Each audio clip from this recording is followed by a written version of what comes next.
एकदम खुसी छु एउटा चाहिँ प्रतिद्वन्दी भारतसँग चाहिँ जित्ने काममा हामी सफल भएको छ। यसको श्रेय चाहिँ सबै प्लेयरहरूको हार्ड एफोर्ट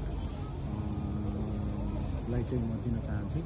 उनीहरूको एफोर्ट एउटा चाहिँ जुन टास्क जुन अर्गनाइज भएर चाहिँ जुन टास्क दिएको थियो त्यो चाहिँ सबैले चाहिँ एज अ टिम चाहिँ प्रुभ गरेर देखायो। ब्रिलियन्ट गोल 22 साबितर भन्दाखेरि दुईटै गोल चाहिँ एकदम सुपर गोलहरू चाहिँ भयो। त्यसमा पनि अर्गनाइज जुन हामी अर्गनाइज भन्थ्यो होइन, अर्गनाइज चाहिँ हामीले जुन फर्स्ट गेममा चाहिँ हामी डिसअर्गनाइज डिफेन्समा चाहिँ अलिकति ल्याक डिसअर्गनाइज जस्तो देखिरहेको थियो। त्यस्तै अस्तिको म्याचको करेक्सन गरेर चाहिँ हामीले जुन एउटा स्ट्राटेजी प्लान बनाएको थियौँ त्यो प्लान अनुसारले चाहिँ प्लेयरले चाहिँ त्यसलाई इम्प्लिमेन्ट गरिदियो होइन गेममा। त्यो कारणले गर्दा पनि हामी जित्न सफल भयौँ। त्यसको लागि चाहिँ सम्पूर्ण यहाँ शिलङको फ्यानहरू पनि धेरै नेपाली फ्यानहरू पनि भएको थियो नेपाल गेम हेर्नलाई। एउटा चाहिँ जितेर चाहिँ एउटा हामीले खुसी दिन चाहिँ सक्यौँ। भारतीय टोली चाहिँ कस्तो रहेछ आज? डेफिनेटली उनीहरूको होम ग्राउन्ड होइन, उनीहरूले चाहिँ एउटा एफसी च्यालेन्ज एएफसीमा चाहिँ एफसी क्वालिफाई भएर चाहिँ जुन सेकेन्ड राउन्डमा गएको छ उनीहरूको प्रिपरेसन त्यो अनुसारले चाहिँ गरेको थियो।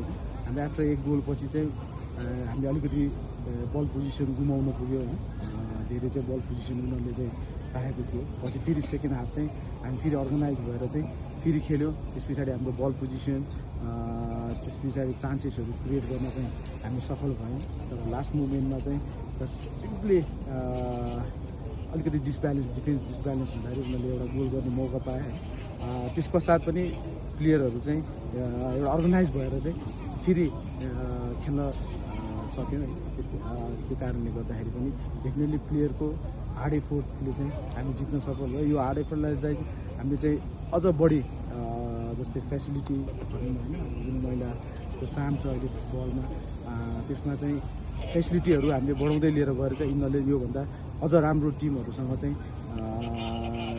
म्याचेसहरू खेल्न पायो भने चाहिँ डेफिनेटली हामी चाहिँ अगाडि बढ्छौँ। हजुर, यस्तो खालको मैत्रीपूर्ण खेल चाहिँ नेपाली टोलीलाई कतिको मद्दत पुर्याउने गर्छ? धेरै नै अब यस्तो खालि मैत्रीपूर्ण भयो भने हामीभन्दा टफ टिम हामीभन्दा माथिको टिमहरूसँग चाहिँ हामीले फुटबल खेल्नै पर्छ, जेन्ट्स होस् लेडिज होस् होइन, वुमेन्स होस्।